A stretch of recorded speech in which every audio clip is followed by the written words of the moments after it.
Welcome back to the Supported Wife Society. I am so excited because my guest today that I'm bringing on is amazing. Her name is Emily Williams. Emily is the founder of iHeart My Life, which is really like this global movement of personal development, and it has helped thousands of women reinvent themselves, clarify their deepest desires, and design lives that feel even better than their dreams. And I can personally attest to that, and you'll hear that in the interview. Emily actually left this path that didn't really light her up. She overcame over $100,000 of debt. She turned her passion into a seven-figure business within 18 months. Her mission is really to help ambitious women stop settling and start fully living by transforming their mindset, really unlocking their wealth potential, and then creating lives that deeply align with who they are, which is exactly why I wanted Emily on the show today. Emily is the creator of the iHeart My Life method, iHeart Money, and To Be Ambitious, which is really a high level mastermind for women. She also hosts a show called iHeart My Life Show, shocker.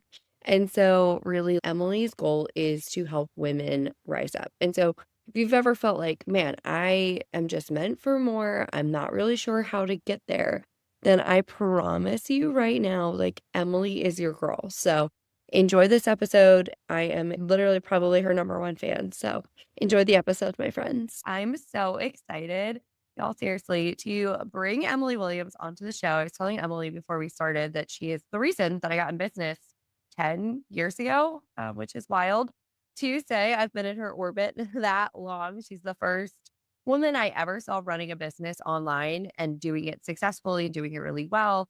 And so when I was thinking about just this audience and what I hear in the DMs and stuff, I was like, Emily's so perfect because if you don't follow her on social media, you should, because her and her husband seem pretty obsessed with each other, and they've been married for a hot minute. You guys have moved like across country. Like you guys have done a lot together. And so I was like, if anybody knows anything about what it's like to be a woman in business, but then have a like thriving marriage, it would be Emily. So just thank you for being here, my friend. Oh, thank you. I'm excited. I am so excited. Do you mind just giving us like a quick little background story kind of on you, even how you met James, all that kind of fun Yeah, totally. Yeah, so I'm from Ohio in the US originally, and I was all set to go to grad school at Northwestern in Chicago when I was, 22 or so back in 2008. And I had this feeling as I was driving there that it wasn't the right decision. And so I literally turned the car around, went back to Ohio, moved in with my parents, ended up working at Starbucks for a bit, and was essentially in a full-blown quarter life crisis. And during that time, I had this feeling like I was meant to live in London, England. And it was super random. I had only visited there once, had this instinct that I needed to be going in a different direction. So I basically did everything I could to apply for programs over there. I ended up getting into a master's in nonfiction writing program because I wanted to write a book. So I moved to the UK at age 25 or so and kind of kicked off my life and just dove into life in England. And during that time, I thought, everything would shift once I got to a new place. But really, my quarter life crisis followed me across the pond. And I was super unhappy. I honestly didn't know how to be happy and actually decided to hire a happiness coach. And she was the first person who really taught me about mindset and personal development and that your thoughts can become things. And it was just such an eye-opening experience, and it led me down the coaching path, which I'll talk about in a second, after that. And during that same time, I found it really challenging to make girlfriends. And so I just decided to throw myself into the world of online dating. And so I ended up meeting my husband about a year after moving to the UK online on a cheesy dating site. And we got married, or we got engaged rather, about 6 months after that, very quickly. And so we've been married for nearly 13 years now. So that's a little bit about, my journey in the UK. And around 2014 or so is when I started my business, iHeart My Life. And that really stemmed from my own quarter life crisis. And again, not knowing how to be happy and starting to put some of the practices in place that I learned from my own coach and mentor and seeing big shifts in my life, like manifesting my husband, starting to see financial shifts, getting more clarity around my purpose. And so I really just felt inspired to help other women live their best life. And I had people all the time telling me, like, "It's crazy that you moved into another country, and I can't believe you did that." And so I started to see that, like, the way I did life wasn't really the norm. And so I thought, let's create a brand around that. And I really had no idea what I was doing, but it's lasted. We're in 2025, so it's lasted a while. And yeah, that's really the beginning. That's kind of the origin story of everything. I love it. I was in like iHeart branding. I did all of the things like early on when I was starting my business because I liked what you were doing. And I think we're similar in that way. Like my best friend and I, we were just talking about this. Nobody believes me when I'm like, oh, I'm just going to move. And then I do 10 days later. So I ended up in Savannah, Georgia. I was like, I'm just moving. And nobody thought it was real. And then I did. And then met my husband. We got married 3 months later, which is really insane. But so you weren't running your business when you met James then? I was actually working for a matchmaking company. So I did like a bunch of random stuff.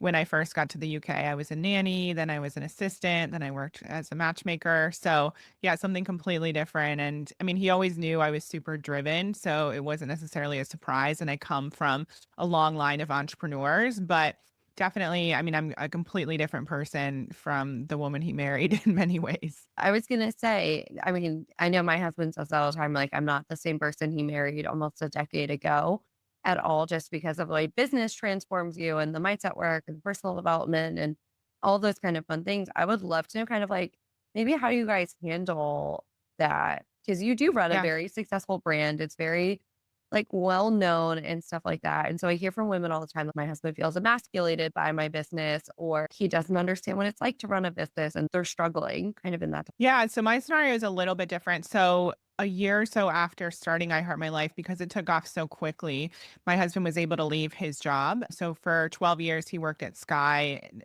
News Network in the UK, and he was in graphic design and visual effects. And so very different in terms of his industry. But he kind of caught the coaching bug from me, and he got certified in 2015 through Brendan Burchard's certified high performance coaching program.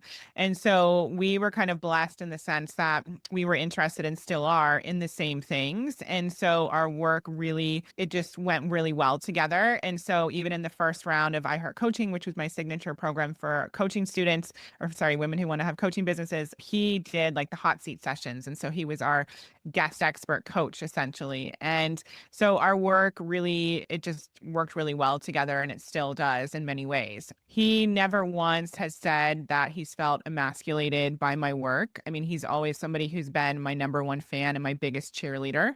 I would say that the main difference between us is I'll just give you a tangible example. We were in the UK a few weeks ago and it was around my 40th birthday. And so I woke up one morning and I was like, I'm just thinking about my legacy work.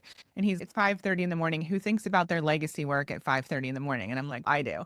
And, so there's like an intensity that I have just because of my personality and because I have a really big mission in the world. And he absolutely loves what he does. He is a coach. Like that's at his core, he's a coach and he's obsessed with it.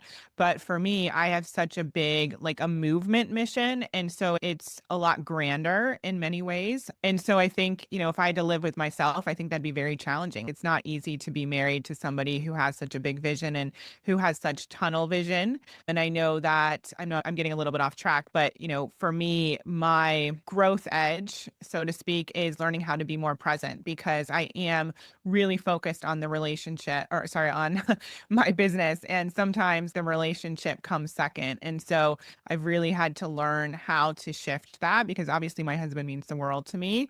But when you're so driven and so focused on that purpose, it's easy to be like, okay, my relationship is good. So I'm just going to throw everything into the business and the growth that I want to see there. Oh, okay. I love that you talked about kind of the shift because I'm the same way. I'm like, I get tunnel vision. I get so excited. I'm like pouring everything in. My husband, I think, is similar to yours. And like, he gets mad if I don't take opportunity. I don't even understand why you're calling to ask me about it.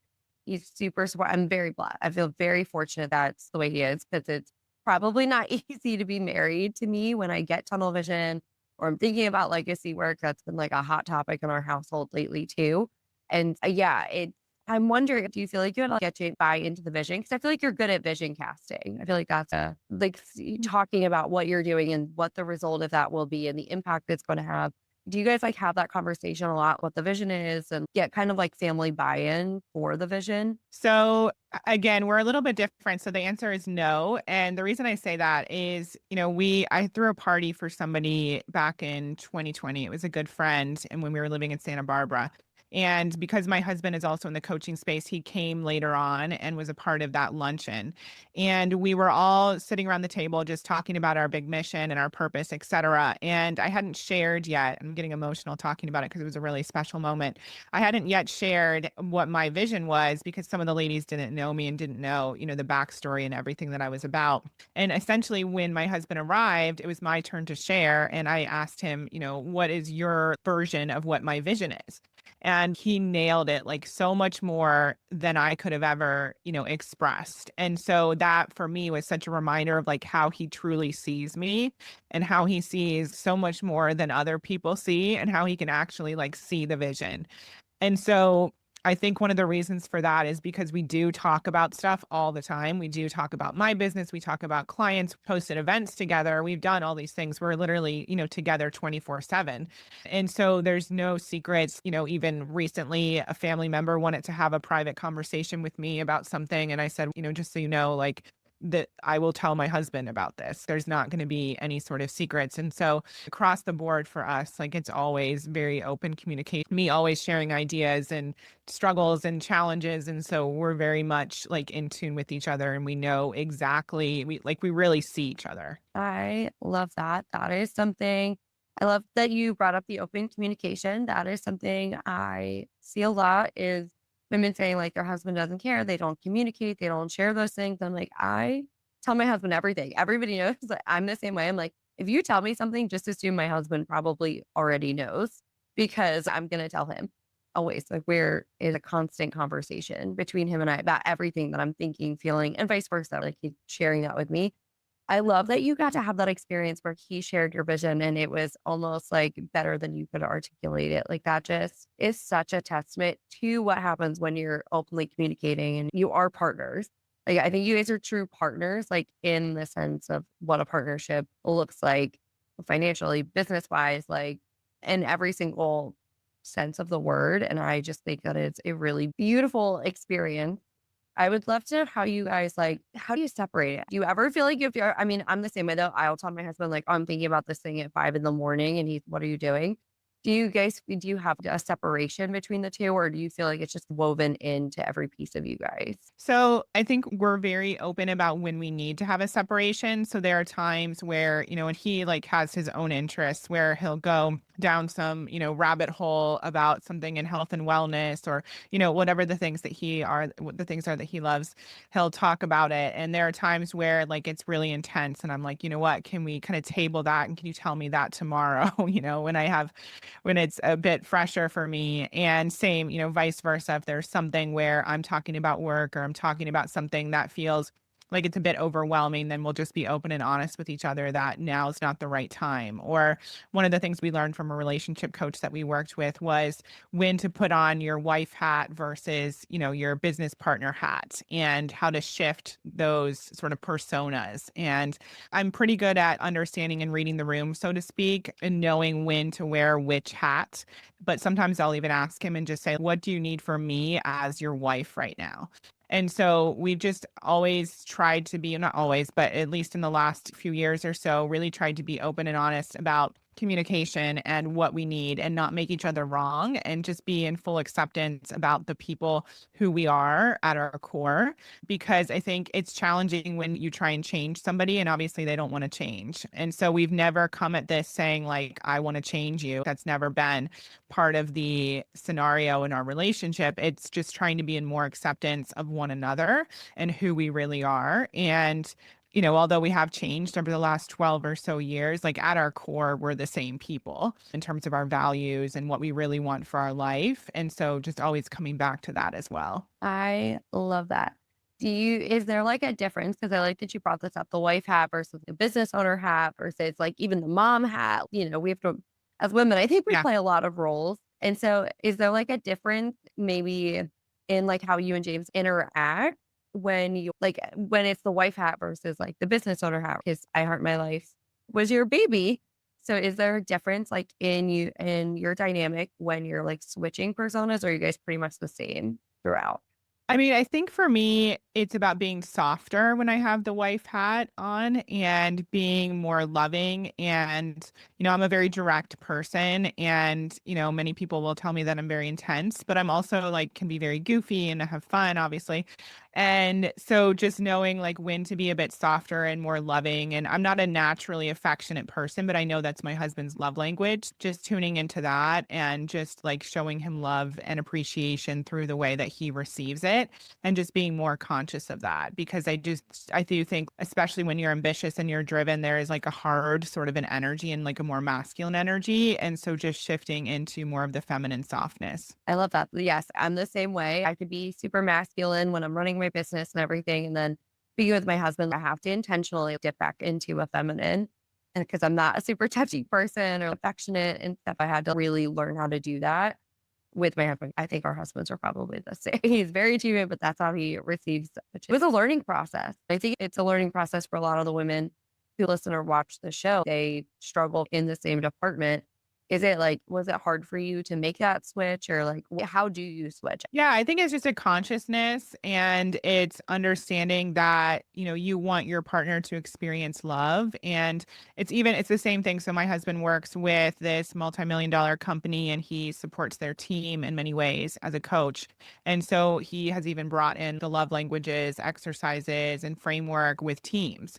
Because if you don't know how your team receives praise or what makes them feel valued, then you could be praising them and showing them respect and kindness and love in ways that they don't resonate with. And so it doesn't land and it just, goes completely over their head. It doesn't make as much of an impact. And so it's the same thing in your relationship. If you understand, and it sounds really simple, but it truly is, if you understand what means the most to your partner, to your spouse, then obviously if you love them and you want your relationship to be healthy, it will be in your best interest to make effort in that area. And so for me, one of my ways that I receive love is through words. So my natural tendency is going to be to praise my husband verbally, but now I know that's not actually going to land. I'll still say nice things to him, but I know that affection and spending time with him, like uninterrupted time, goes a lot further. And so I'll make a conscious effort to do that and just be aware. And I think so often because we are so busy and like we talked about, we have so many hats and so many balls in the air, it can be very distracting and awareness isn't necessarily something that we're focused on. But I know that like my husband makes a lot of effort to speak my love language. And so I want to reciprocate that. I love that so much. Okay, I want to talk a little bit about the work that you do because I do think that it's deeply impactful for couples. My phone background is like one of your affirmations, and my laptop Oh my background is like, gosh. I know I feel like such a weirdo when I say that.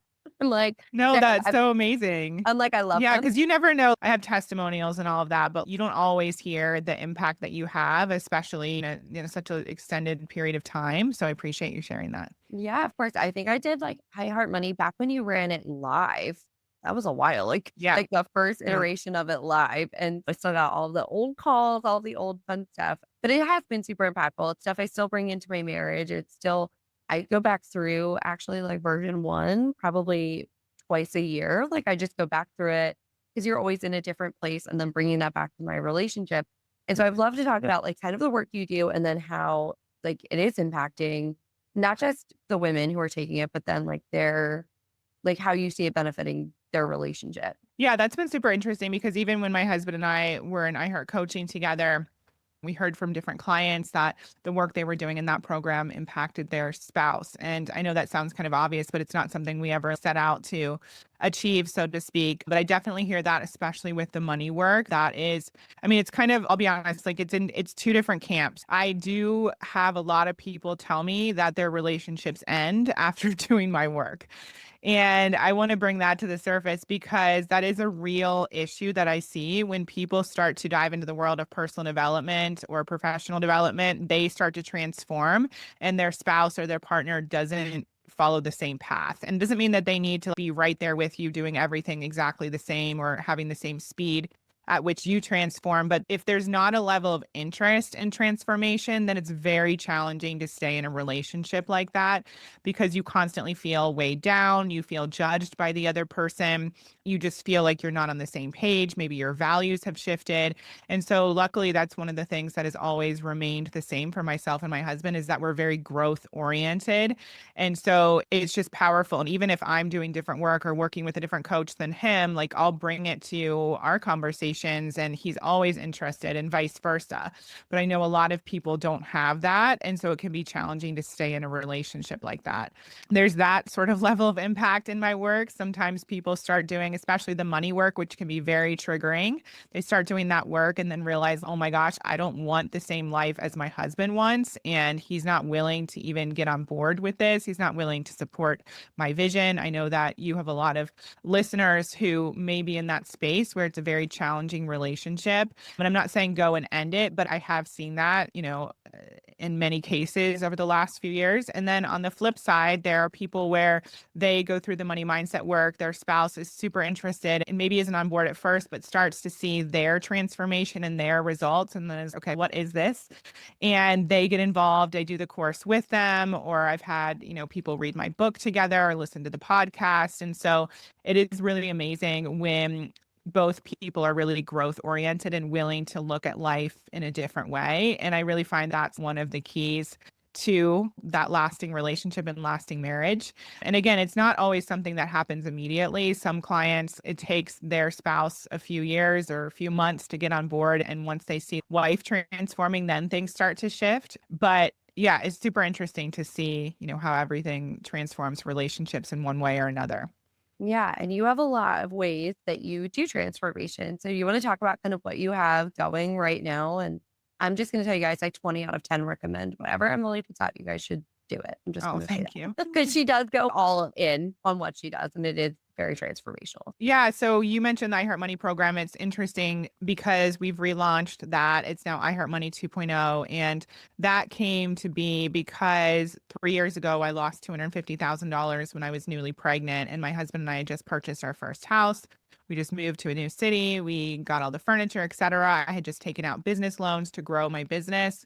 And so it was like this perfect storm, for a good year or so. And even now we're coming through it was one of the most challenging experiences for both of us, for sure. And I realized as I was coming out with the iHeart Money certification that I wanted to go deeper back into iHeart Money and really look at, what it was at its core and also where I wanted to infuse what I've been learning over the last 3 years into that program because I'm not the same person that created it back in 2016.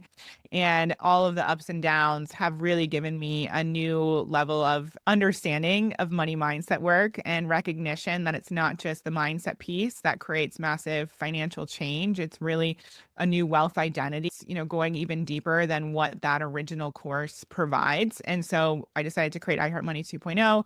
And that is kind of the structure, or excuse me, the framework for the certification as well. And so I'm really passionate about not only transforming their mindset, but really transforming who they are at their core.